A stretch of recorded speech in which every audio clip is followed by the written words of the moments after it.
professional, action-oriented organization giving Southwest Iowa cities and counties representation and opportunities to share information, concerns, and challenges with others so that all may benefit and profit, giving all 16 Southwest Iowa counties represented in the coalition a stronger voice in economic development.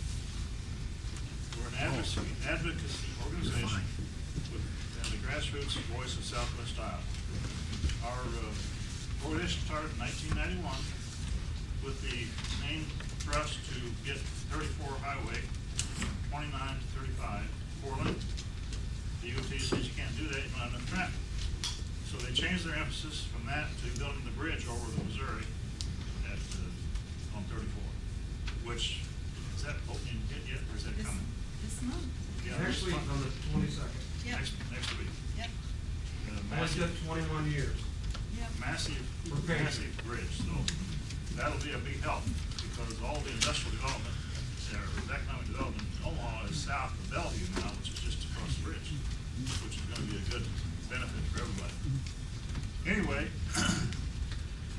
I'd like to ask the candidates to introduce themselves, get their remarks in just a few minutes at the beginning, so we can get around to everybody, and then we'll come back and have more questions and answers. So, want to start over there? Thank you. I appreciate the opportunity to speak here today. My name is Ed Wright. I'm running for United States House of Representatives in Iowa's 3rd District. My children and grandchildren have fewer choices than I had when I was a child. And it disturbs me greatly that little by little we are allowing Congress after Congress and droves of agency bureaucrats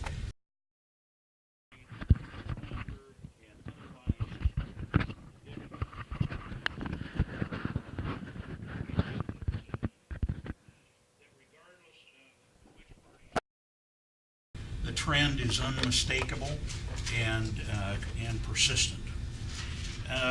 We're often cajoled to seek safety or some temporary comfort, and in accepting and indeed in some cases even inviting lawmaking and regulatory regimes to impose on us and our future generations tax burdens, regulatory constraints that limit the choices available to them. While at times certain select groups are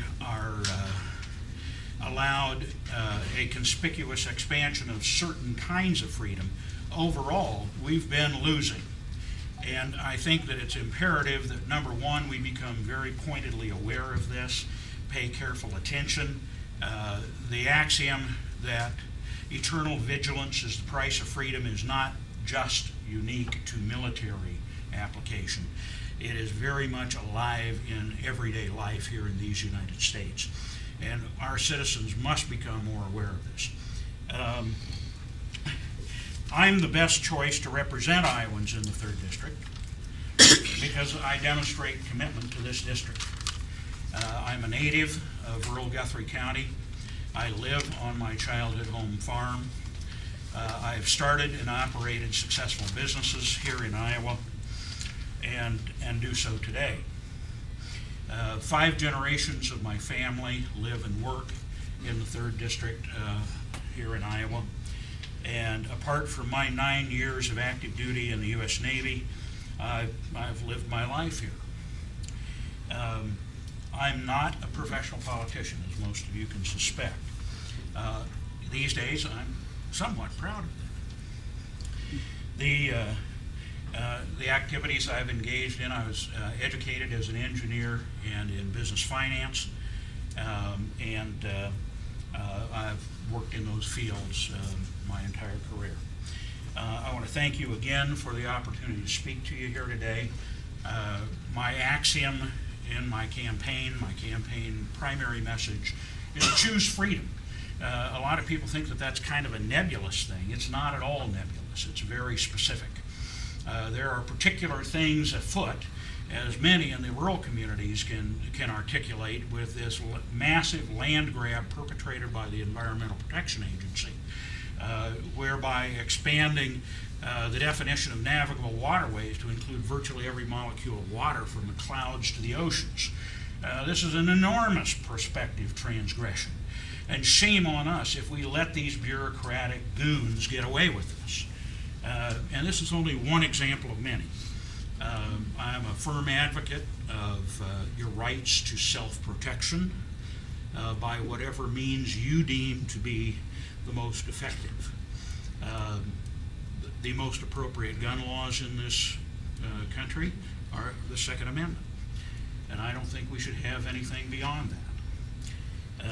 We've been waging an unconstitutional war on drugs that has collateral damage that is vast and wide.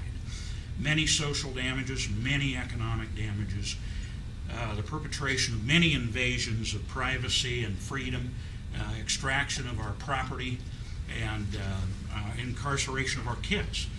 Who does it work for? We still can't keep drugs out of schoolyards or maximum security prisons. Doesn't work. The alcohol prohibition was a perfect example of why this kind of thing is not achievable. It's a utopian notion perpetrated by people who have something to gain by it. Our prison populations have swollen. Our court system is clogged. I'm sure there's some trial lawyers that are making some good money on this. And certainly the drug lords are delighted that they don't have to compete with Walgreens or CVS. Thank you very much for the opportunity to talk. I'll be glad to answer questions. Thank you, Ed. Thank you, Ed. Just so we all know, I didn't tell you this, Ed, so it's no problem, you about a minute over, but I'm cutting my timer on everybody else, okay? 5 minutes so we can get around to everybody. And by the way, I'm Lee Weir, the president of the SWICO. And before we go on, I'd like to take just a moment to have a moment of silence for Dr. Doug Wetzier, who was killed in a plane wreck a few days ago, as well as for Keith Law. Is he here? Loudy? He's not here. Yeah, but he's not here. He's had a child that had to go to the hospital. So. Okay, next. I'm Tom Shipley. I'm running for Senate District 11. I am unopposed. However, I did have a primary race, and I live down at Nottoway, and where my family's been since 1868. And my nephew is now the 6th generation to start farming in that area. Tried to run us out, haven't had much luck. Don't plan on going anywhere. I was approached about running for the Senate when Hubert Hauser said he was going to retire, and I made the critical mistake of saying, well, I'll think about it. And of course, from that point on, the heat was on. And I'm glad I did it. A little bit about my background. I graduated from Villisca High School in 1971. I'm a product of the community colleges. I went to Iowa Western for 2 years, and then 2 years at Iowa State University, where I graduated with a BS in Ag Education. Went to teaching vocational agriculture at Fremont Mills at Tabor for 3 years, and then I went to work for the Land O'Lakes cooperative system in the feed division, where I worked at Clarinda, Stanton, Villisca, and Red Oak, and even Messina for a period of time. And I left the co-op in 2008, went to work for the Iowa Cattlemen's Association. That's where I kind of got my fingers into the politics of things, because part of my duties was being a lobbyist for the Iowa Cattlemen's Association. Whenever you see the term government affairs specialist or whatever with an organization, they're a lobbyist for that entity. And I found out the lobbyists certainly have a very important role to play at least in Iowa. It's sometimes referred to as the third chamber, because we don't have money to pass around to give to people, but we certainly serve as a resource, and I was a resource on some couple issues that urban legislators, we needed their vote, and was a resource to explain why we needed that done.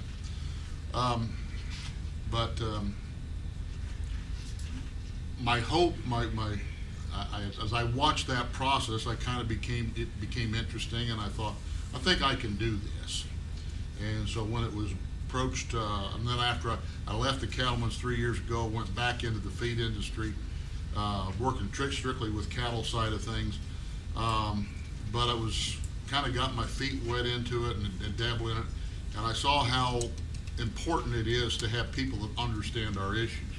I'll back up, and when I talked to Hubert about doing this, his big concern was that there was going to be 3 of them at least retire off the Senate Ag Committee, himself and Nancy Botger just north of here, and Sandy Griner from southeast Iowa. His concern was, and rightfully so, if somebody from rural Iowa from agriculture didn't run, we're just going to start getting more people in there that don't understand Iowa's main industry. And as it turned out, that's so, because had I not run, my opponent in the primary is a nice fella, but no background understanding of agriculture whatsoever. So that kind of drove what I need to do, because I think what's happened, I know what's happened. I saw it happen. I watched it every day for 3 years while they were in session. It really isn't about Republicans and Democrats near as much as it is about rural and urban. And I have said it to other groups, I'm going to be an advocate for rural Iowa, for rural communities, and there isn't a community in my district that's not rural, no matter if it's Atlantic or Creston, which would be the 2 largest ones. This district runs all the way over from the other side of Union County, all of Adams, most of Cass, and most of Pottawatomie County. And folks, I'm here to tell you, it's quite a trip from Lorimer to Honey Creek. And it's 2,200 square miles. And but I believe we have to have people that are out here as an advocate of rural people, because otherwise our voice is getting smaller. But our kids are just as important as the kids that go to Urbandale. I will never apologize for what I believe. We need the same chances, we need the same things that they do. And numbers can't be the only reason that we don't get those. Everybody is, I hate to use the word entitled, but everybody has a right to those things. I think that's going to be our issue maybe when we start talking about infrastructure and road tax. People in the cities, our roads are fine. I drive about 600 miles a week on county roads, and I know they're not. And we got a lot of issues to fix. Just in Guthrie County last spring, they put a fertilizer applicator tractor through a bridge. And what happens when it's a school bus next time? And I would reminded some urban legislators, it might be your school bus that goes through one of those bridges sometime when you're out on a trip. Got to drive the point somehow. So, like I say, my daughter always scared to death when I get up and talk, because she knows Dad can just go on forever. I'm not going to do that because they've got other people, but I am an advocate for Southwest Iowa. I really want to work with this group because I know that you guys have got the same things in mind and what we've got to do. We want opportunities, and I said it the last thing I closed off with the forum over at Creston. I says everything we talk about, everything we do is for those people back there in the corner, and there's about 4 or 5 teenagers sitting back there. It's got to be for them. It isn't about people like me. It's got to be for those people, and there's a lot of things we need to do. Because some of our rural communities, most of them in fact, it's pretty tough shape. You get outside the county seats, things start really changing really fast. And but there's a lot of good people out there, and they deserve better than what they're getting. Thank you.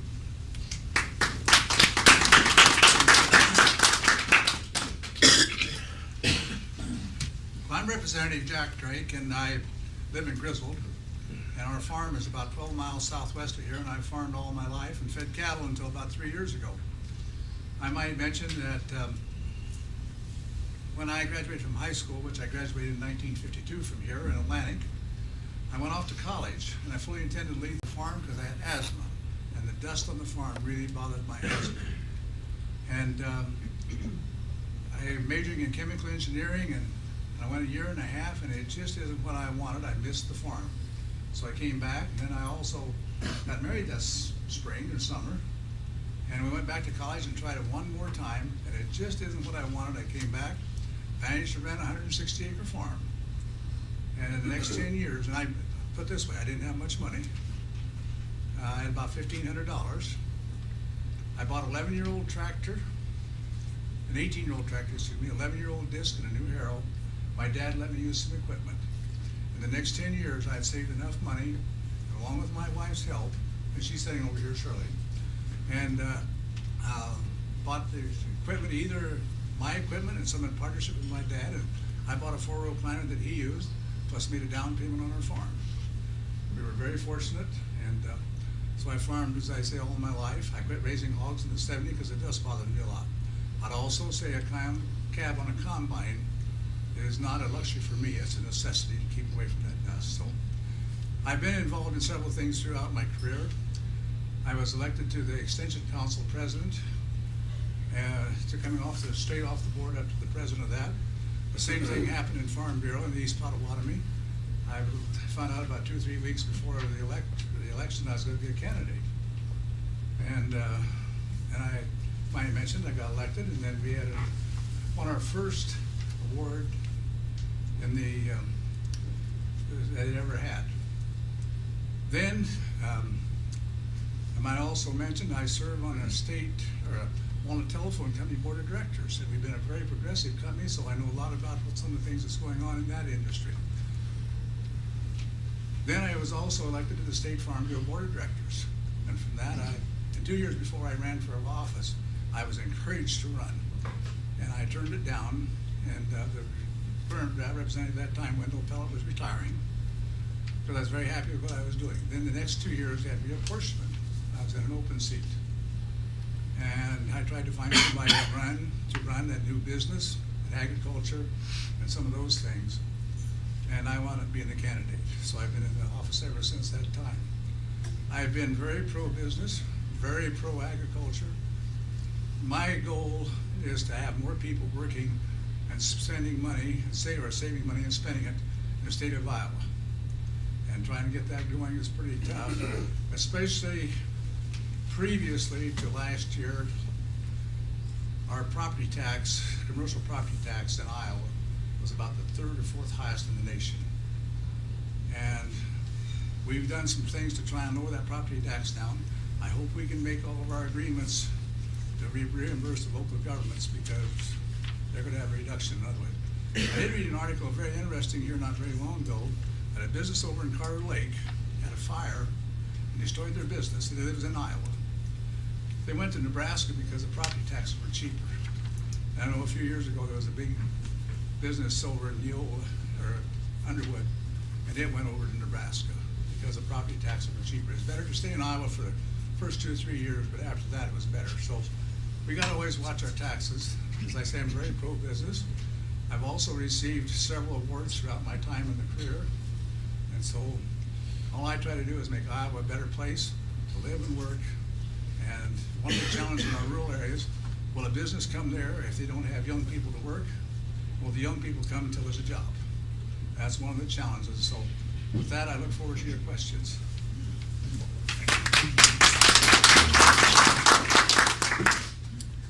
Well, thank you very much for inviting me. I'm Lee Heeb. I'm also not a professional politician. I'm actually a surgeon, and I'm actually a spine surgeon. I offered to give a spine to some of our more prominent politicians, but they've never taken me up on that. But I'm also a 4th-generation Iowan. And when the Libertarian Party came to me and said, hey, we'd really like you to come because you know about Obamacare and stuff like that, I said, you know, I'm going to do this because ever since my great-grandfather homesteaded in Harrison County in 1871, the Iowa government has been getting bigger. And what's the problem with that? Well, when government grows, the private sector shrinks and we all get poorer. You know, if you want to get ahead economically, whether you're a business or you're a private individual, you need to be in a society that actually produces things, real goods and services. Food, clothing, shelter, transportation, medical care, widgets, all the things we use to produce. The problem is, what does government produce? They don't produce solutions to economic problems. They produce taxation and regulation. Well, they produce corruption too, but if you discount that, they produce 2 things, taxation and regulation. Now, I don't have to tell you that taxation takes the money right out of your pocket. We have the top corporate tax in the nation, which might make us the top corporate tax in the world. And I've actually talked to a person that's in international business. They shelter they keep their profits overseas. Why would they bring them back to Iowa and have them taxed away? This is not brain surgery. This is pretty straightforward. Get rid of these taxes, people bring the money back, just like you were talking about. Why do businesses move to South Dakota? Because they have no income tax. I love it when these guys that, say, I'm going to help small business by cutting the corporate tax. It's clear to me they've never run a small business. I run a small business. Small business people don't pay corporate taxes. We pay personal taxes. And we also have one of the top 5 personal taxes in the nation. Our governor just said he gave us a big tax cut, but how many of us have seen it? No, he gave a few friends a big tax cut. He gave us the biggest budget increase in the state's history. Huge budget increase. You can't have a tax cut and a budget increase in the same universe unless you're stealing from our Minnesota or Nebraska neighbors. It just doesn't work that way. And here's a statistic that really ought to put ice water in the veins of every Iowan. We have 20% more government workers per capita in Iowa than they do in California. And that ripples down 30 years. That's a big issue. Now, what would I do concretely as governor? There are really 4 things. One is we have to end Common Core. Common Core is the worst educational program. I actually do know something about education. I was in school myself about 26 years, and I homeschooled my boys. It's the worst educational program to come along in my lifetime. And really, all you need to know about Common Core is, if this were really about Sally learning what the 2 + 2 is 4, then it wouldn't need federal agents to come to our classrooms to ensure compliance. It's just not a good program. The second thing, we have to end the Obamacare state exchanges. This isn't the legislature that did this to you. This is the governor.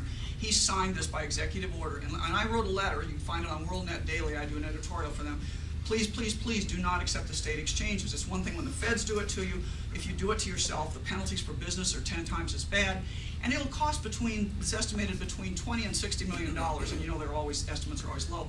$20 to $60 million a year just to run the exchange, and we haven't dished out one iota of health care. The system we had before wasn't great. We spent 20% of the state's budget on Medicaid, but at least we paid people directly. Now what we're going to do is take people's tax dollars. We're going to buy an insurance product for the indigent at 400%, 400% the market value. If anybody thinks that's a good economic program, I've got some timber on my great-grandfather's farm that I'll sell you some carbon credits, The third thing we have to do is we have to unsign the authority of these unelected immortal boards that are killing small business. I keep telling these guys in Des Moines, the governor lives in Des Moines. Des Moines looks like it's a booming town because it's government. It's got all these nice new buildings. But go down Highway 30 where I live, or the highways where these guys live. All the small businesses are collapsing. We have no small dairies. We have only 5 small chicken processors in the state. We do not have, the meat markets are collapsing because they're being regulated to death. Some of these regulations would be funny if they weren't so tragic. One of the ones I like to cite is the nursing home that was cited because on their menu it said baked beans, and when the regulator went in, guess what he discovered? Like most of us did, the person was opening the beans and putting them in a pot and cooking them on the cook stove, and they got cited and fined and had to go to court. Now that's money for a lawyer and all the paperwork that didn't go to take care of grandma in the nursing home. And we just have to stop that. There's so many examples of that we could deal with. And then the last thing we need is, you need a governor that will actually push back the feds. Every time you take federal money, you take 10 times the regulation that chews up that federal funds. In fact, when you look at our education budget, what money is actually going to the schools is the money that we pay locally. All that federal funds seems to be, it's hard to figure out the budget, as you probably know, maybe tear your hair out going over this budget, but it looks like all the federal funds goes to make the State Board of Education functional. So we need to do all these things. And I know, here's the point I'm going to make finally, and that is, people say, well, but I can't vote for you because you're a third party. And I always tell you, in this race, it doesn't really matter if you vote for one of those guys. If you're afraid of voting because that guy might win, trust me, these guys are the same. They may argue in public about social and economic issues, but in private, they vote to grow government. And if you really don't think they're the same, here's the thing you might not know. Did you know that Jack Hatch is Branstad's biggest donor's business partner? This isn't a campaign, guys. These guys are working together. The Iowa electorate is being bamboozled. And if you want really independent choice, you've got to go outside the 2 big parties and start thinking that we can't keep voting for the same way. Because, they're both driving down from Des Moines to Detroit. You may have seen I love this email picture. It's a picture of 2 cities. One of them is Detroit, which looks like this horrible, crumbling buildings and dead cats in the road and graffiti. And then there's a picture of Hiroshima, Japan. When I was in the Navy, I was stationed near Hiroshima. It's a first world city. It's a beautiful skyscrapers, clean streets, and electric lights. And the question it asks is, what's worse for cities? 50 years of bad government or the atomic bomb. And it turns out it's 50 years of bad government, hands down. So I'm not asking you guys to jump parties in the Libertarian Party, but I am going to say I think this fall is more important to be attached to your liberty, as Ed said, be more attached to your freedom, less attached to your political party, and think about voting differently. Because my friends in the Tea Party always say they're willing to vote, they're willing to take up arms in the defense of liberty. I say before it gets to that point, let's have the courage to vote a little differently. Thank you very much.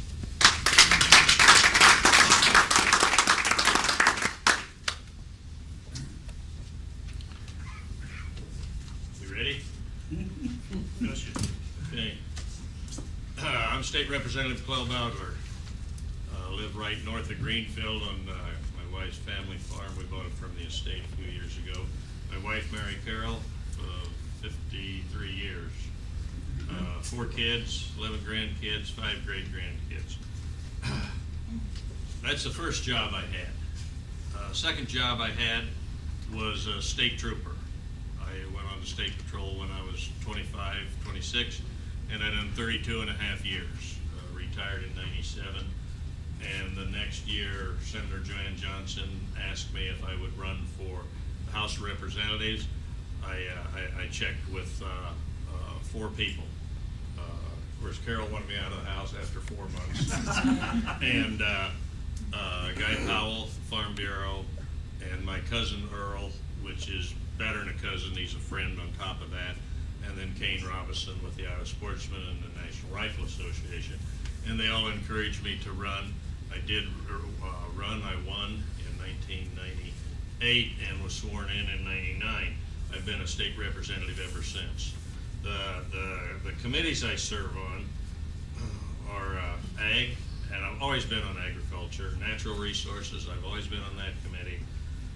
Oversight, I've been on that committee, I think 14 years, and we're not using that enough. We should use it more. I'll just tell you that right up front. Environmental protection, this is my first session on it. It was, be right honest with you, it's kind of a nothing committee. I wasn't happy with what we had done or what we didn't do. And I'm chair of public safety, and I've been chair of public safety since it came to Iowa. Chair or vice chair, there was 2 years there that we wasn't in control, and I was, ranking member. But now I'm chair again. I can tell you folks, my focus down there and in life will always be on public safety. I've seen too much as a road trooper for 32 years not to say that to you.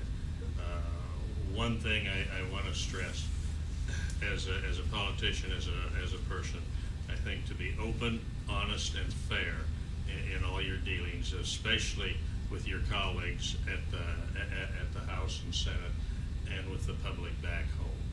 I do feel bad about one thing.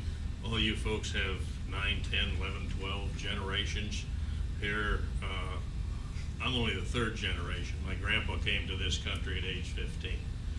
And he worked indentured servitude for 28 months and then paid all his boat passage and room and board, and were the result. So I do want to thank you folks for coming, for showing interest in this process. I look forward to your questions, and we'll see what we can get done. It's going to be a difficult session depending on who wins the Senate.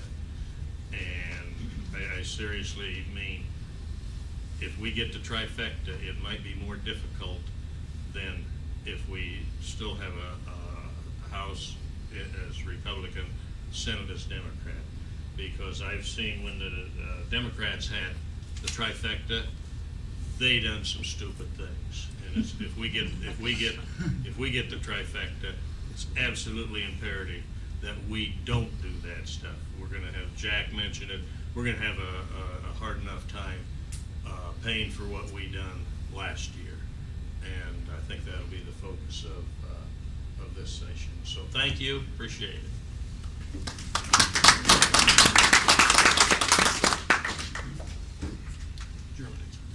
My name is Ruth Smith. I'm running for the U.S. Senate. I apologize for being late. So I ran into a little traffic, actually some congestion with some construction on by Greenfield, actually. I have been to this group before, a few years back.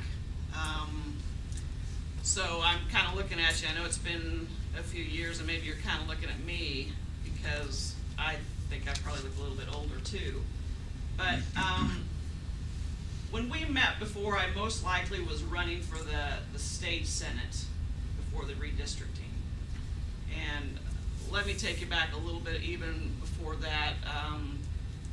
Early the 2000s, I started becoming more and more aware of my passion for public policy and public service, and decided after being involved with my little town of Lamoni in Decatur County that this is really where my head is. This is where what I think about, that kind of thing. So I decided to go back to school. I decided that if I really wanted to do something, I needed to get more education. My education at that point was in healthcare and physical therapy. So I had dabbled some with small business. I had done some physical therapy, teaching and coaching, but really, like I said, kind of found out that public service was what I really thought about a lot. And so I got involved with my city and commission work and kind of that kind of thing, and went to school. Well, in 2008, when Jeff Angelo stepped out of his state senate seat, I was called by the Democratic Party to consider running, and I ran. And that might have been one of the times where I met up with this group. And then about every 2 years, I just can't help myself. I see what's going on at all levels, my local level, my county level, my state level, and my federal level.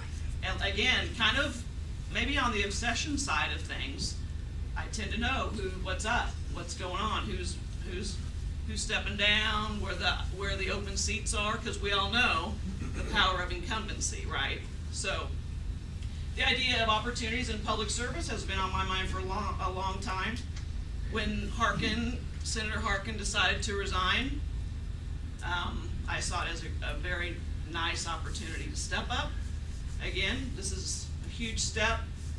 But when you look at Iowa right now, the majority of registered voters, well, depending on how you say that, are actually registered no party or independent.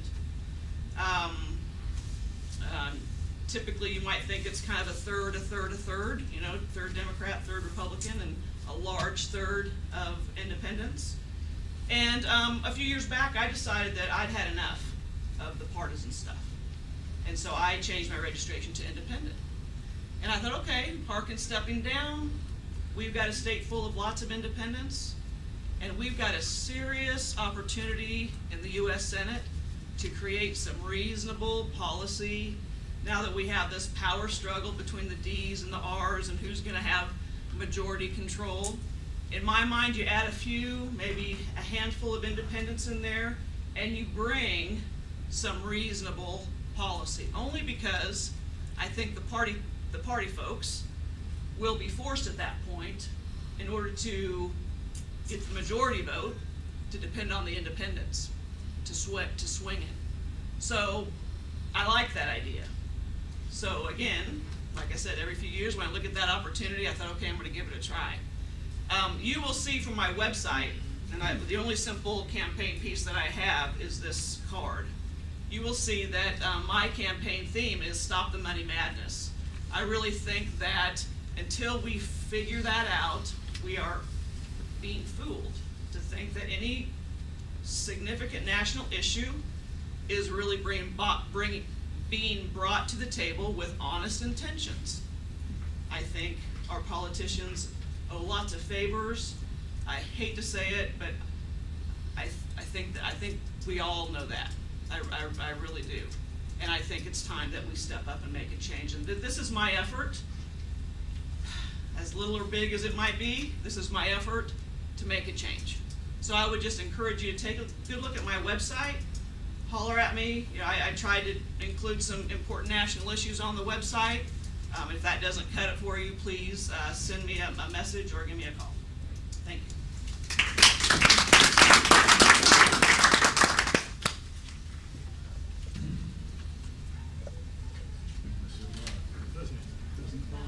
That's it. I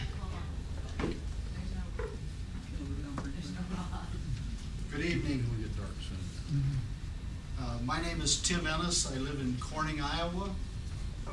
I'm running for the Iowa House of Representatives, House District 21, in which Mr. Jack Drake is the current incumbent.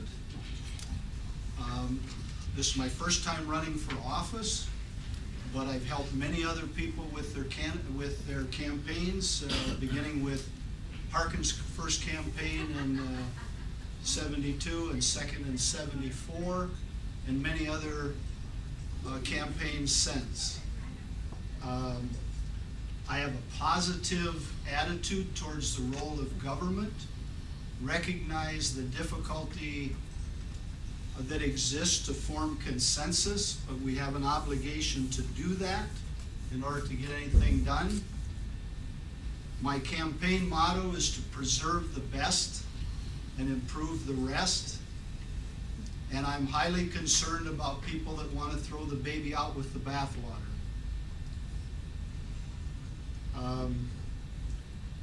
I was raised the oldest of a family of 11 kids. I earned my way to an economics degree. I've studied history and the history of economics and the function of government, or the failure of government to function. And based on the terrible things that people went through in the Great Depression, every program that we have was developed with a perfect purpose and a real need at the time it was developed. And to say you're going to throw those programs out rather than to improve them is to deny what many people on the campaign trail are saying, is that we should go back and try Hoover's approach to government, all of that stuff that hasn't worked in the past and didn't work as recently as the 2008-2009 economic crisis. I live in Corning, Iowa. My wife Kathy is a native of Corning, Iowa. I met her when I came to work in Corning, Iowa for farmers who were trying to do themselves some good through group action of marketing. 36 of the last 43 years I've marketed for farmers all over the country and in Iowa. I've been busy with that. This is something I've always wanted to do. I think there are many things we could do, that Iowa is a great state. There are many things we could do to improve Iowa. Sometimes we think we have the best of everything, but other states have certain things that make sense, like a 2-term limit for the chief executive, same as the president, same as many other states have learned to benefit from. Over the past 43 years, I've gained valuable experience, not only in my work, but in a very activist community of Corning, Iowa, that has taken the lead every time there was an opportunity to improve themselves. I've served on the 4 different committees of the Adams County Economic Development Committee, currently serving on industrial development. I'm proud to say the Ag Committee was where the idea was really pushed to see if we could get a poet plant at Corning, or now at Brooks.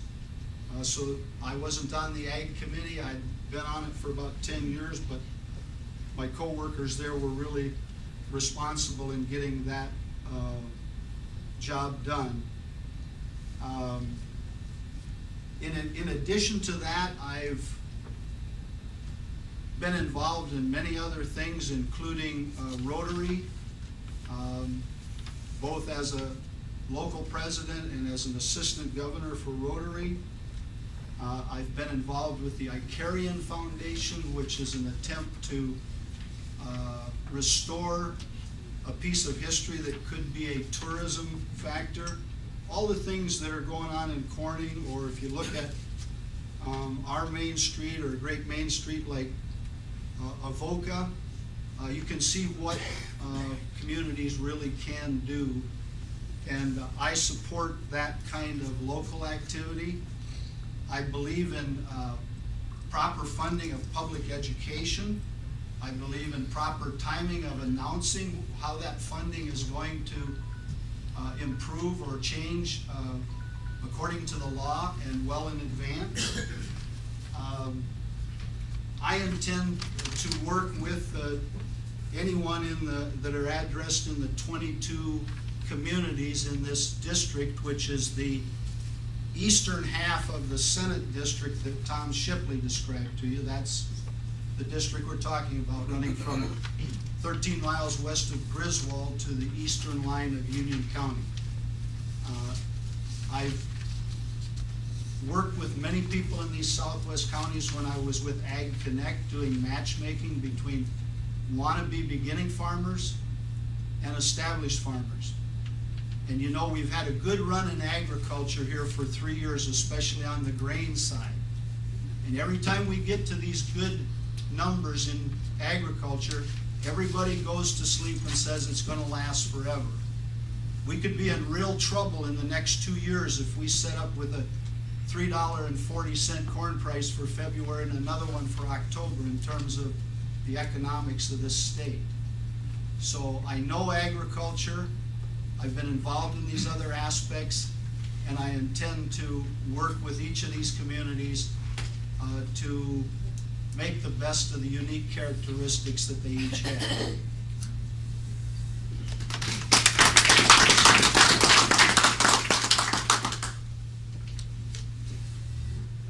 My name's Jonathan Narcissus, and I'm running as an independent for governor here in Iowa.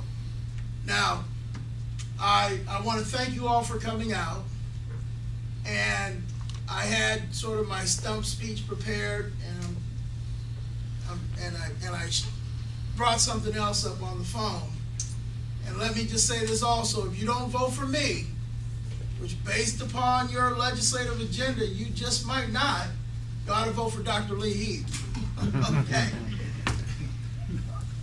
I love this state. I've traveled 99 counties several times. Iowans are just good, decent, honorable people. You know, you have when I went to school in Colorado, we had a car accident, and I got a ride into town, and then my two friends were stranded for the next 2.5 hours till I got back, and not one person stopped. That would not have happened in Iowa. We're just good, decent, honest people. But the managers of governance in the state are villains. And they have taken advantage of our decency. And they have put us in positions to advocate the indefensible because we trust them that this is the only way. So I look on your form here, and this is what made me shift. And it says raise a gas tax. And do you know that if Governor Branstad simply picked up the phone and called Chuck Palmer and said, Chuck, make sure you authenticate citizenship before you give a single benefit, we would generate far in excess what the gas tax would generate.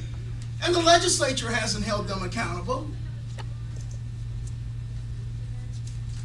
If we had the courage to stop funding things like non-existent students, or the courage to tackle the massive bloated bureaucracy that is government in Iowa, especially education, we wouldn't have to talk about raising the gas tax. We don't have a revenue problem, folks. We have a spending problem. And that's what you need to understand. Now, what I brought up, I took my stump speech off, and I brought up a school district I show a lot of folks. And this school district, according to the state that pays for data, according to the websites these gentlemen in the legislature have paid for, this school district I'm about to show you has 94 students. And any legislator that has accepted this model of governance ought be fired. Now, we have 94 students in this school district. It's the Albert City Truesdale School District. 94 according to the state, 105 according to the superintendent, who I call personally. Because as a former member of the Des Moines School Board, I learned that folks don't like hard truths, even after you prove them. Now, this district has 10 people in the classroom, and it has 28 folks, look at that aren't in the classroom. 38 individuals teaching 94 kids according to the data these gentlemen have paid for, and that is unconscionable.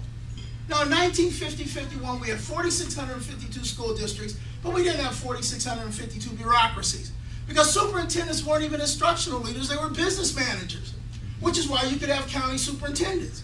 In fact, when I was in Emmitsburg, I ran into Jack Kibbe, he used to be president of the Senate, and after he looked like he was tased a few times, he acknowledged that no one could explain the massive bloated bureaucracy that is government. Now, it's even worse at the Regents level, where we have 45,000 employees for fewer than 80,000 adults who attend Regents institutions, and by law, we only require 1 adult for every 10 4-year-olds.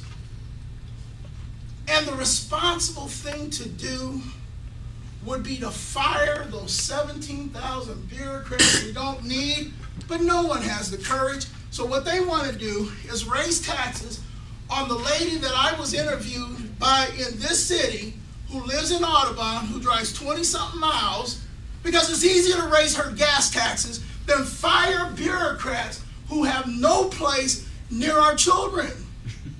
It's easier to raise the gas tax than the whole Governor Branstad responsible for the failure in his fiduciary, not only by not telling Chuck Palmer what to do, but by funding students who are not legally enrolled in our schools to the tunes of hundreds of millions, to not fixing the massive convolution that is state government. Quick example, inspection and appeals. It has racing and gaming, bingo and raffles, and the public defender. Now you go over the next line of the flow chart, and you have public defender, the disproportionate youth confinement and criminal juvenile justice. It makes no sense. It costs money. It actually goes to what I believe is the third law of ultimate truth in the universe. I believe there are 3 sources of ultimate truth in the universe: the Bible, John Wayne movies, and this line from Blazing Saddles: gentlemen, we must protect our phony baloney jobs. And this is the theological foundation for all modern governance. Because we can't have an honest conversation about whether we need 99 county bureaucracies in a state that is much smaller than Florida with 67. And we can't have an honest conversation about whether we need all those municipal employees subsidized by tax dollars, whether they're property tax dollars or state tax dollars. We definitely can't talk about firing those 17,000 bureaucrats in education we don't need. In my district, we had Nancy Sebring as superintendent. She hired her twin sister, her sister's lover, her best friend, her former lovers, and that was ridiculous. And yet it's worse in the school district on my phone. So I would challenge you all. I would love your vote, because with 2%, we create a new unique Iowa party that's going to hold folks accountable for this mismanagement. But if you don't vote for me, don't be lazy. We can pay for our roads and bridges and infrastructure without raising a gas tax. We can improve mental health services without raising taxes. Because what we really need to do is address the first thing that government creates, that's corruption. That's why Aaron Burr wanted to shoot Alexander Hamilton, the man on the $10 bill. Because he said government exists so we can have legal corruption. Hamilton disagreed and got killed. Now I'm going to add one last thing. Our tax code is outrageous. And we talk about our founding fathers. George Washington, Thomas Paine, Ben Franklin, if they lived in Iowa, would have long ago talked about who they needed to shoot. Now I'm not saying anybody needs to be shot. But our tax code is outrageous. But you cannot start cutting taxes, and I propose cutting a lot of taxes, until you rein in reckless and irresponsible spending by men and women lacking the courage to do what's right. And that is to make good, responsible decisions on behalf of taxpayers instead of funding a bloated, wasteful government. And when they run out of money, the solution to them is to raise our taxes or to raise funds like the Senior Living Trust or the Tobacco Fund. It is wrong. And one last thing. A lot of time, Governor Branstad raised welfare from 41.5% from 39.9 to 41.5%. And we ought to have some welfare reform, like requiring ID to use food stamp cards, and drug testing, and even requiring people to work when they get those benefits. And these folks haven't fought for it. I don't have anything against them, but legislators have it. But when we do things instead of reforming welfare, by doing things like handing out cell phones, we say it's free federal money. There's no free federal money, folks. Here's what happens. These folks and the governor agree to ask the feds for something. And then the feds call China or Dubai. And then those folks get in a sophisticated piece of equipment called a time machine. And how do I know they have time machine and travel technology? Because they're paying for today from earnings from our children. That is immoral, it is indecent, and we ought to stop it. So again, I'd love you to vote Narcissus. If you don't, vote Hebe. But you folks make a difference. Folks will listen to you. And we need better government, and it begins with hard decisions and honest decisions. Thank you very much.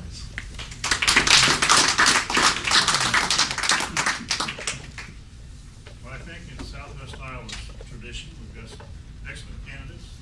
I'm also a candidate, so let me turn my camera on myself here.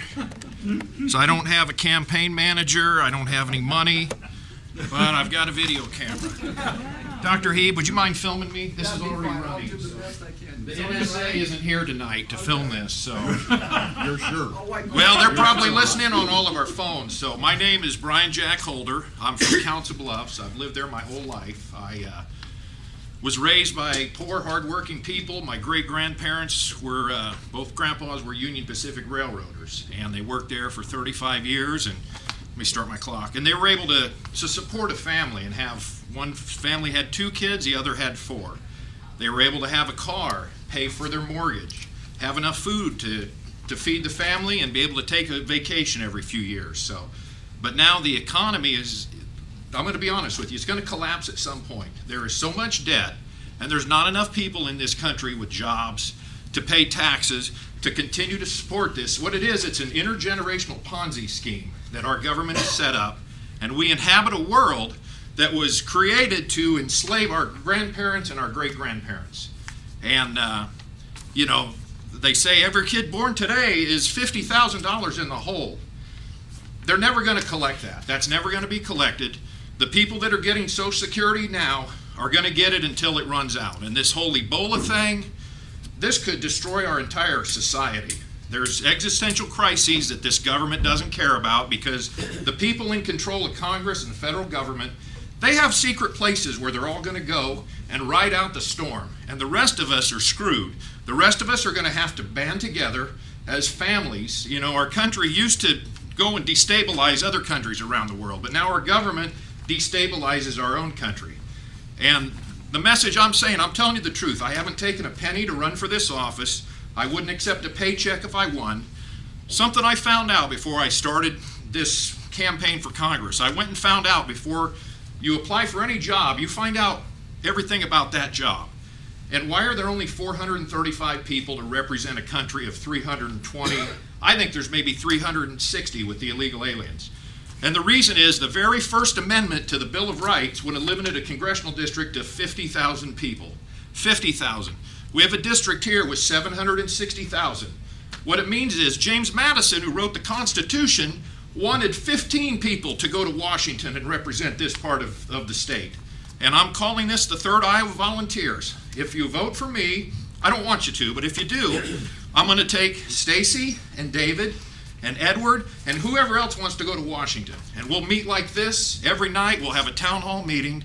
We'll discuss all these major wedge issues that have us arguing against our parents and grandparents.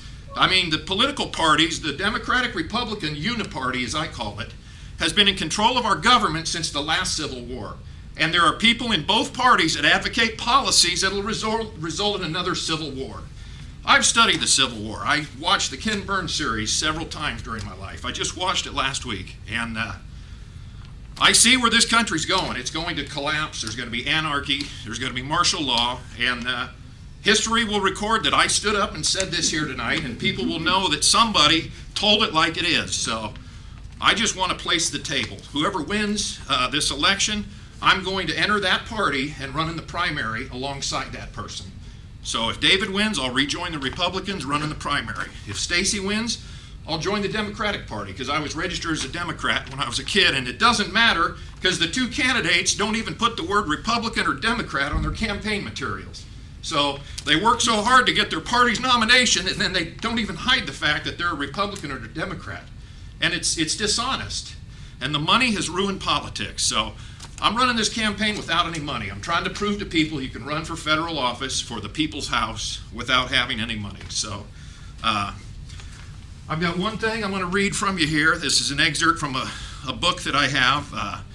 It's a little thing written by a writer by the name of Ernie Pyle, and he was a World War II reporter, but before that he traveled around the country writing essays, independent journalist. So, and this from the late 30s. It says, "You general farmers around Indianapolis who may read this, you beet farmers in Colorado, you citrus farmers in California, I don't believe you can possibly conceive of what life is like for the half the farmers in the South.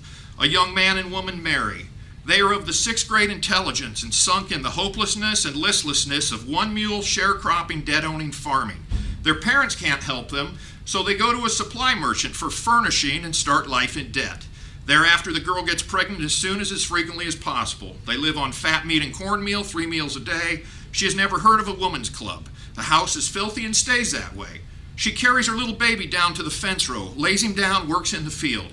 She knows only a few neighbors. Maybe twice a year she goes to town. She doesn't read anything, and they have no radio. They use coal oil lamps, and floors are bare. Likely as not, they don't have a privy. The children are half naked and covered with sores. Soon she is old, and her sickly brood goes out to repeat the process. She chews snuff, spits at the fireplace, hits the wall, and there it stays for posterity, her mark in life. These people are not African Americans, they are whites. So we're all citizens of America. Tomorrow, if the electricity went out and never came back on, we'd all be equal again. And I hope that we can keep our communities together if that happens. So thank you for the time, and if anyone wants to talk to me afterwards, I'd appreciate it. Thank you. I don't think it's because of lack of volunteership, but for some reason or another, I continue to be the co-chair of the Legislative Committee for the Southwest Iowa Coalition. Our legislative agenda is much less than it has been in years past. I would say this with tongue-in-cheek, it's because we haven't gotten a lot of traction out of the state legislators in regards to some issues we've proposed over the last few years. So we stuck with ones that we think are still very, very important. And I would like to echo the sentiment. I would not like to raise taxes to fund these programs either. I liked your comment there. However, we know we've got issues here, especially with rural mental health. I'm currently working with a group over in South Central Iowa that has mental health crisis issues. They, in the 6-county area, just as an example, and I won't tell you which 6 counties these are, they only have 2 people, 2 places that they can send for individuals that are in mental health crisis situations. And they can only keep those people for 72 hours. Obviously, mental health is not one of those turn it on, turn it off type of issues. I'm also particularly concerned on the mental health side that we are underfunding or not funding at all the right for physically and mentally challenged individuals to do supported work in communities. And we're now sending them home, talk about putting it back on the taxpayer. These people are not working to support themselves, then you're darn sure right that the taxpayer is picking up that tab. I love the story too about the fertilizer spreader going through the bridge. I echo those sentiments on farm to market roads. Our farm to market roads are in terrible shape. Our bridges are, at best single lane in some cases. I think nationwide we've determined that there are up to 45% of bridges in this country that would be considered, what's the term, Mr. Mortensen? Structurally what? Obsolete. That gives you a lot of confidence as you're driving over a farm-to-market bridge, doesn't it? And what if you're a farmer that's taking over heavy equipment? I think you're crossing your fingers basically as you go over those. So whether we do it through Time 21, I know Mr. Palmer has made recommendations to the governor. I was told by Senator Grunstall last year, they had supported the Iowa House Republicans, the Iowa House Democrats, the Senate Democrats, but didn't have the support of the Senate Republicans. We gotta all work together, speaking of consensus, to get something done about our rural infrastructure. There's no question about that. Rural telecommunication, I applaud the governor as he talks about expanding broadband into rural Iowa. We've been talking about that expansion of rural broadband for 15 years, to my knowledge, in Iowa, and we're not there yet. It's time to quit talking about that and move those particular issues forward as well. And I guess the critical issue, and I do have a dog in this fight, I serve on the Southwest Iowa STEM Advisory Board. We just had a meeting today. We are currently lacking the individuals in this state that can handle the high-tech industries we have, also those in science, engineering, and in math. If we don't invest in our young people, I think we're making a very grave mistake in the state of Iowa. So those four things are on our platform now. I would like to reiterate back and kind of cover a little ground that Lee said in his opening. It took 21 years to get that bridge across the Missouri River, so patience is not something we lack in this group. However, I would like to see that US Highway 34 expanded to a 4-lane highway between Interstate 29 and Interstate 35. And I'm not gonna wait 21 years to see that happen. I'm not that patient. You know, I don't have a problem with things like fixing our infrastructure. We speak to being able to improve and fix our infrastructure. We speak to investing and keeping our young people in this state. But you cannot allow massive mismanagement of funds to the point where it creates this rats in a maze-like culture where we just rip at each other for the few crumbs left and fix the state. You know, the Iowa Finance Authority floated a $1.2 billion bond for Orascom after they gave them $250,000 at $1 million to create a job. And then they said we can't invest in our infrastructure. And the truth is, had they done that same kind of bond for infrastructure, it'd be different. The gas tax is going to generate, according to what they're advocating, about $250 million a year.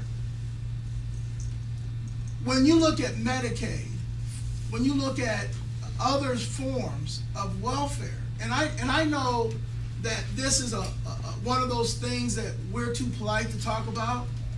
It is against the federal law to provide benefits to individuals who are not legal citizens. It's the reason Joe Wilson said President Obama was lying in the State of the Union speech a few years ago. So if we simply had a governor who complied with federal law and did not award those benefits illegally, then we would have 2 to 3 times what we would generate with raising a gas tax. So you know, when you look at mental health service, we've talked about how to invest in those things. But there comes a point when you have to look at Dad. If Dad says we can't afford milk and bread and butter, and he's going to the strip club every night, it's not a spent revenue problem. The problem is not that you don't have the money to take care of your needs. The problem is that you have managers of state who are reckless and irresponsible. In this governor's race, and I'll finish with this, one of the most powerful examples is where we have the governor's biggest contributor gets appointed to Board of Regents. He immediately pushes a tuition hike on students, further accelerating their leaving the state. Then he says, hey, you guys have to have money to help me with my Tanzania business, don't you? I don't need it, but I'm entitled. And then he accepts a $500,000 no-interest loan that students and their families aren't eligible to get. And no one's talking about this because, again, as Dr. He pointed out, Jack Hatch is his business partner. So we see speeding troopers and we have these nonsensical conversations. You know, at what point do we say, let's look at the budget? I could sit down with any one of you and show you how much we're spending on education. We're spending $12,000 per pupil. We have more than enough money. We have a spending problem. And if we do not stop the reckless, irresponsible spending, the reckless, irresponsible regulation, the reckless, irresponsible taxation, and most of all, the massive level of corruption that exists at every level of governance in the state, we are not going to, even after raising the gas tax, fix your bridges and your roads. It's going to end up going out of state like all that school construction money and that prison construction money. I would like to respond some. I've been with this organization for over 20 years. And one of the things is misinformation. Road dollars don't compete with food stamps and AFDC. It comes out of a different fund. You get your facts right. Okay? The other thing is, how do we do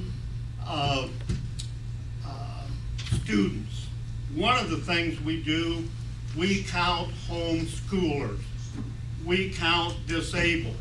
We don't just count a warm body that's there every day.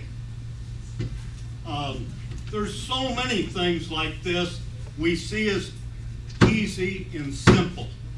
It's not that easy. And a lot of the people, our state auditor knows the position we're in. You better check with her. She's a Republican. She works for all the people. But anyway, I've had it with people saying what they know when they don't know. And Mr. Narcissus, a lot of times you do not know. Okay? Okay? That's not accurate, sir, but I respect your opinion. You better. Anyway, I'm from Southwest Iowa, and I care about Southwest Iowa. Lee Heed knows the truth. So I've had enough. Steve, did you have anything more? No, I'm, those 4 planks, plus Highway 34, and again, I'm not gonna wait 21 years to get that done. First of all, I won't live that long, so. You never know. Yeah. Well, I don't think you have to wait 21 years, but the problem with raising the gas tax is only 28% of the money from a gas tax goes to the farm to market roads that you're concerned about. Now that, one of the bridges, and I'm not, my geography has gotten a little mushy here with all this stuff going on, but one of the bridges we're talking about here was built on a toll process.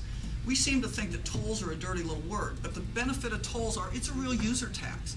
It doesn't keep the guy, if you double the gas tax as the governor proposed, you're not going to, that kid that's on minimum wage is not going to get to work well. But if you actually charge a toll on the bridge that the people use, you'll build that bridge tomorrow. I mean, the classic example is the road between Omaha and Council Bluffs, I think 680, that got wiped out in the Missouri River. And the government was going to take years to get that road and gazillion dollars to fix it. And finally, Council Bluffs and Omaha kicked and screamed, and they deregulated. They got DOT off their back. They did things without, and they did a private contractor, and boom, it was done in 4.5 months, which I appreciate because I drive that road. And there's so many things here that can be done privately and get the government out of it. I always, when I go around, I talk to people. When you go to a business and I say, when has the government come into your business and made you more cost effective and more efficient? And usually they just laugh at me, and because I'm usually talking about Medicare and that, and I say it doesn't do it in my business either. It always adds cost, and in medicine, in I'm sure in farming, in everything, when they step in, it's going to cost you more, and whether like worker training. Instead of setting up another, I heard the governor say he was going to set up another bureau. Instead of doing that, how about we quit taxing ourselves into oblivion? Because you can't tax yourself into wealth. We leave the money in the pockets of business owners and let them hire more people and train them. To me, that's the answer. It's not government doing all these things. And that doesn't mean I'm an anarchist and I want to throw away government, as somebody suggested. I'm not. I just believe in limiting government to its constitutional role, and that really is supporting your individual liberty and your your safety, which ironically, we're not doing. So do we have a revenue problem or a spending problem? We have a spending problem. I would like to make a few comments. Again, to maybe show some balance, I'm trying to reach a balance between some of the extreme right and the extreme left. And I do believe government can get in the way of progress and personal liberties, but I do believe it's very critical for equal opportunity. And it looks like, when you talk about mental health issues, you talk about elder care, which is one of my passions, you talk about just people that grow up in tough situations. It's not all about, all of us going out and just making the buck and economic freedom and kind of fend for oneself.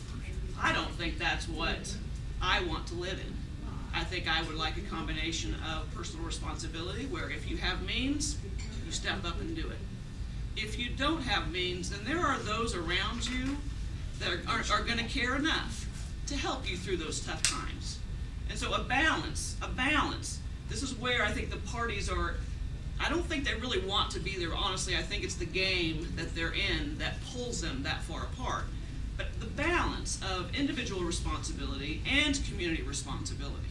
We are all responsible for ourselves, and all of us have received help at some point, in some fashion, to get established in this country.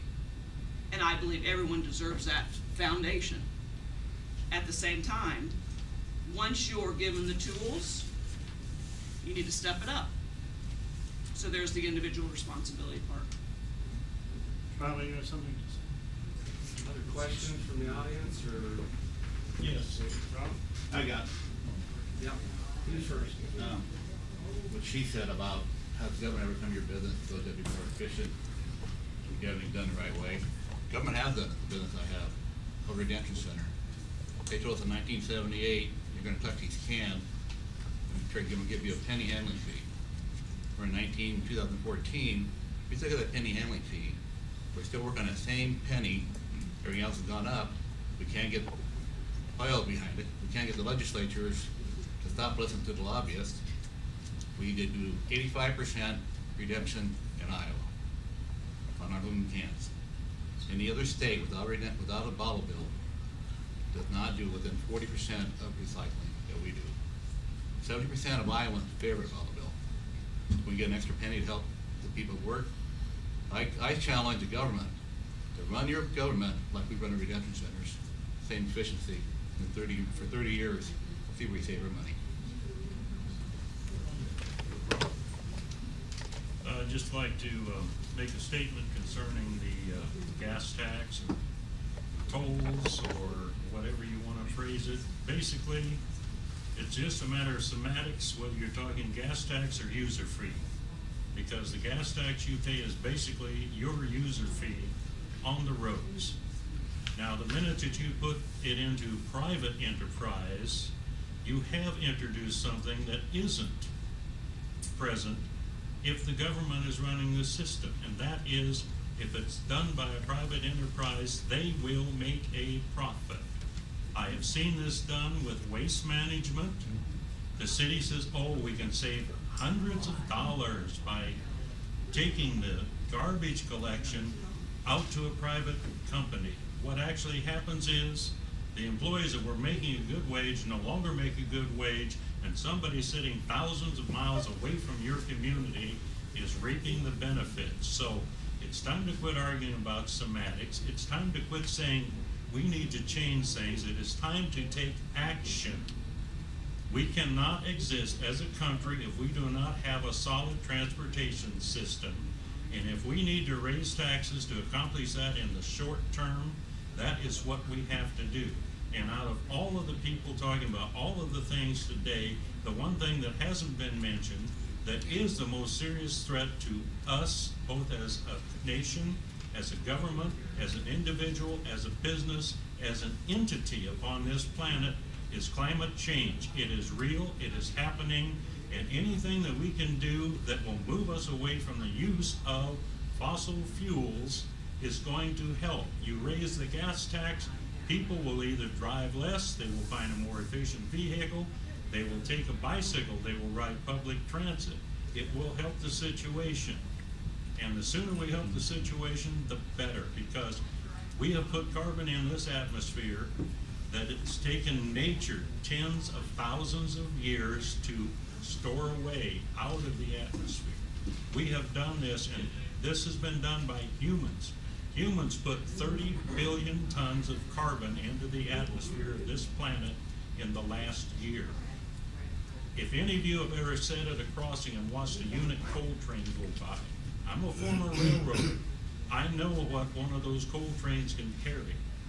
You would be sitting in that crossing waiting for 2 million coal trains to go by to carry off that much carbon. Think about it. Quit arguing with each other and get something done. Well, if I could respond, the gas tax is absolutely going to devastate some working families in the state.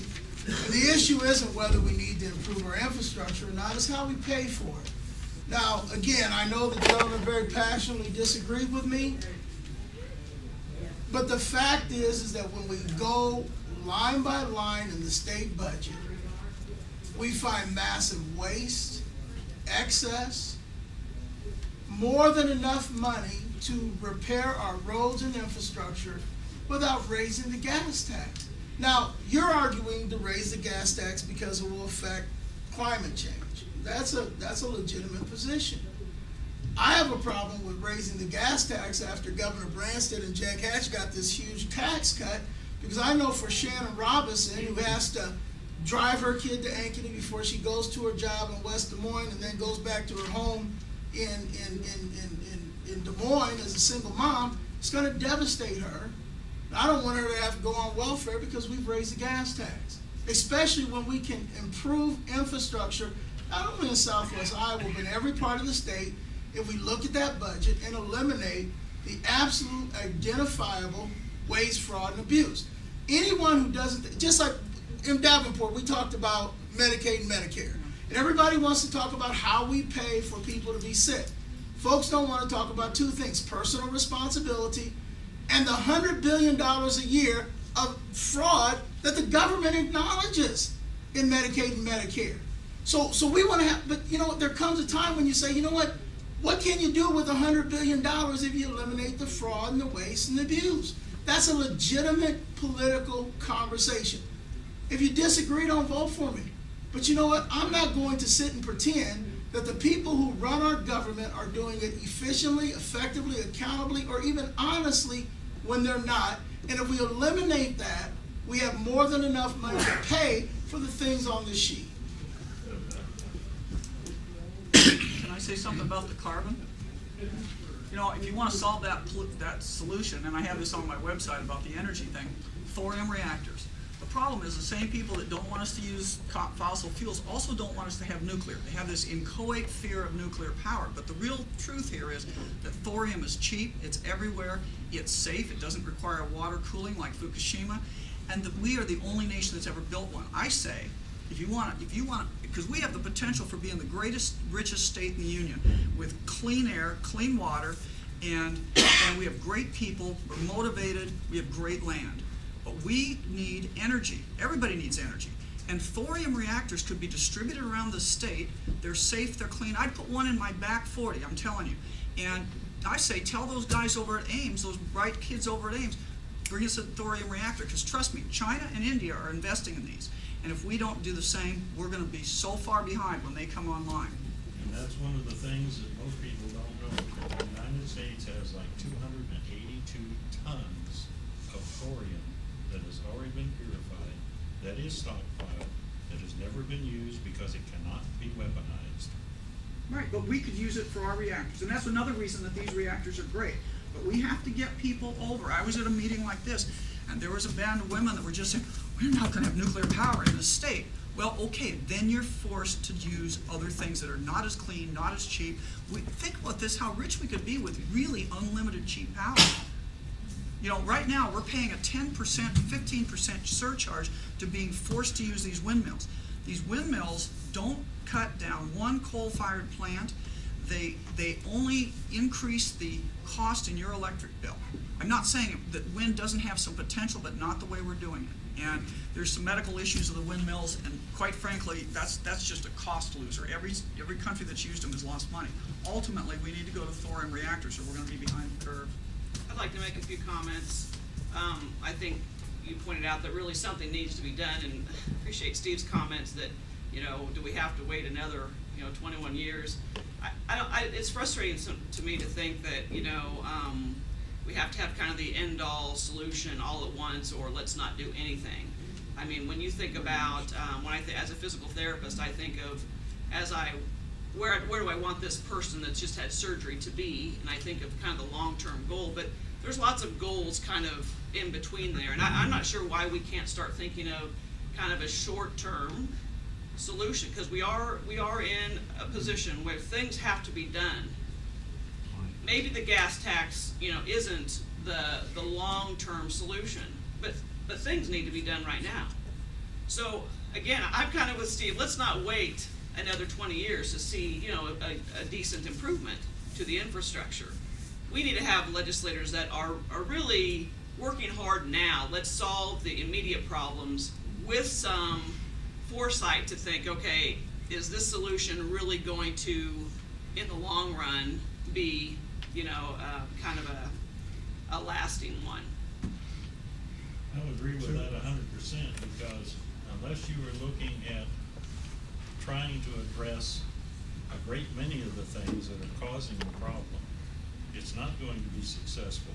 But there are necessary things that need to be taken in the short term to mitigate the situation, because, like I said, it took nature tens of thousands of years to store all that carbon away. If we stopped using all sources of carbon fuel tomorrow, if the world did, we would still be stuck with the situation we're in right now, to where storms are going to be stronger. Your rain events are probably going to be less frequent, but they may be of greater quantity when they arrive. Your wind speed with your storms are probably going to be stronger. You had just last couple of weeks ago, you had thunderstorms, just a line of thunderstorms down in Texas that had 90+ mile-an-hour winds with them. We used to think it was extreme weather when you had thunderstorms that had 60 mile-an-hour winds with them. But a warming atmosphere has more energy to work with, and it will use that. But we need to look at it both from how can we stop using so much carbon, but also what do we need to do to make certain that we can put up with what we've already caused until it can correct itself. And that may mean changes in building codes. It may mean that we're looking at a situation where, with rainfall being less frequent, although it may be of the same amount overall, how can we keep water where it is? We've treated stormwater like a stray cat for years. Shoot, scat, get out of here. That needs to stop. We need to figure out ways to keep the water here to where we can use it, because fresh water is going to be one of the things that the greatest resource this planet needs, and it's going to far exceed coal, oil, natural gas, etc. I'd like to speak on that just a bit, if I We may. have a question here, but why don't you, if you could answer briefly, and then we'll get to this question, because we're gonna be, so we can get some more questions. Now, this is this climate change issue, which is far from settled science. Anyone who would presume that scientists unilaterally agree on this lives in a fairy tale land. I grew up with scientists and doctors and farmers and engineers. I'm trained as an engineer. I worked in nuclear power plants.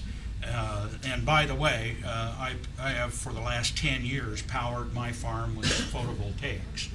And I planted over 8,000 trees on my property personally 30 years ago.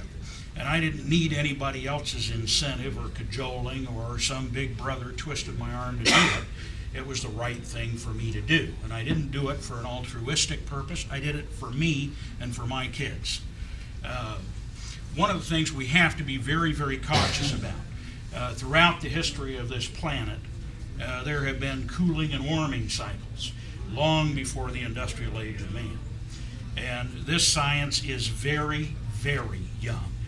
Even the recording of temperatures is very, very young.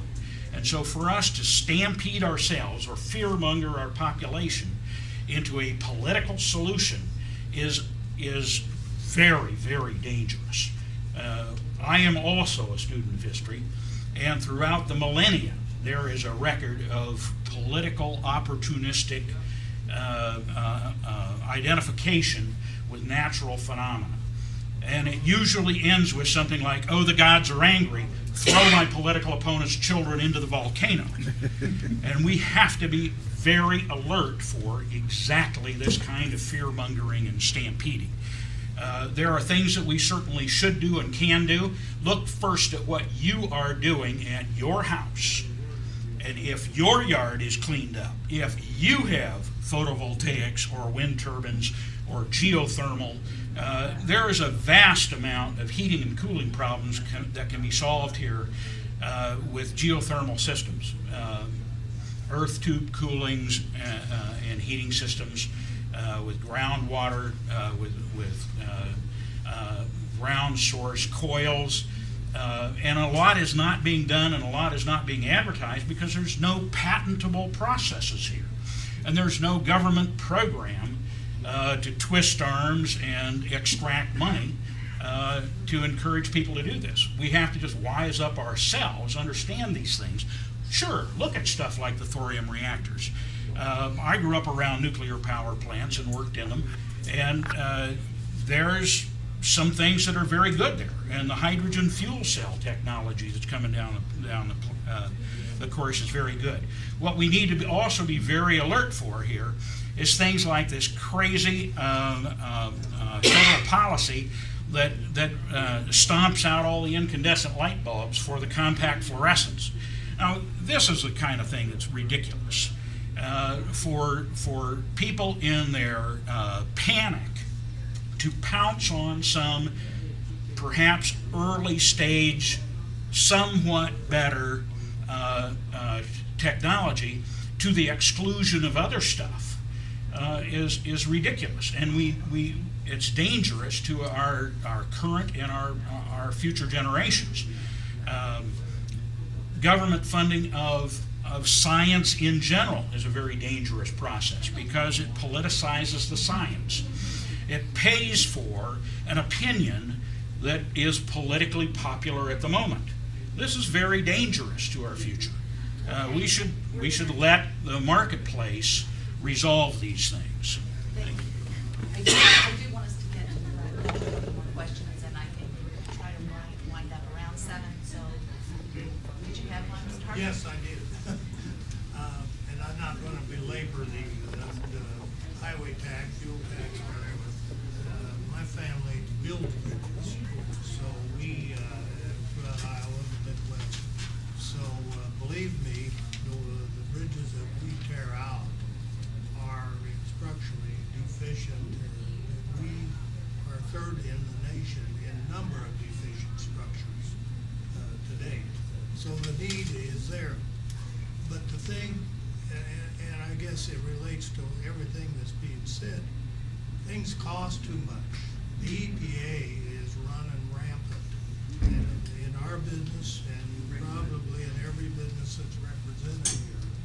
I'm beginning to think they have more power than the IRS because the things they're making us do, and granted, we don't need to wash all our soil down to New Orleans, but we are using a knee-jerk solution to do this. The money that it's costing me when I build a bridge up here on the interstate to put all these fences around this, which are in my bid, and which you as taxpayers have paid for, is just one example of what's going on. So we're over-regulated in so many ways.